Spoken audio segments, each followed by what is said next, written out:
ઘણા પેશન્ટ મારી પાસે આવે અને મને પૂછે કે એમની બ્રેસ્ટ સાઇઝ આટલી મોટી કેમ થાય છે. એ પોતે પતલા હોય અને તો પણ બ્રેસ્ટ સાઇઝ મોટી હોય. એ બ્રેસ્ટ સાઇઝના કારણે એમને ઘણીવાર નેકમાં pain, upper back pain, shoulder pain આ બધું ચાલુ થઈ ગયું હોય. બ્રેસ્ટની નીચે બધા રેશેસ આવવાના ચાલુ થઈ ગયા હોય. ઘણીવાર એ લોકોને એમ થાય કે પતલા છે તો પણ બ્રેસ્ટ સાઇઝ આટલી મોટી છે. તો બ્રેસ્ટ સાઇઝ ખાલી વજન વધવાથી વધે એવું નથી. બ્રેસ્ટ સાઇઝ ઘણીવાર આપણા જેનેટિક્સ અને હોર્મોનલ ઇન્ફ્લુઅન્સ કારણે પણ વધે. અને આટલી મોટી બ્રેસ્ટ સાઇઝના જે મેડિકલ પ્રોબ્લેમ્સ ચાલુ થઈ જાય જેમ નેક પેન, બેક પેન, એનું સોલ્યુશન છે breast reduction surgery. Breast reduction surgery બહુ જ રિવોર્ડિંગ અને મેજિકલ સર્જરી છે કારણ કે એ તમારા નેક અને ચેસ્ટ પરથી વેટ ઓછું કરી નાખે છે.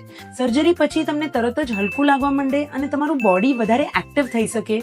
તમને જે સૂટ થાય એ તમે કપડાં પહેરી શકો જરા પણ કોન્શિયસ થયા વગર. એટલે જે પણ લેડીઝને મોટી બ્રેસ્ટ હોય એ લોકોને એ સહન કરતા રહેવાની જરૂરત નથી. એનું સોલ્યુશન છે આપણી પાસે.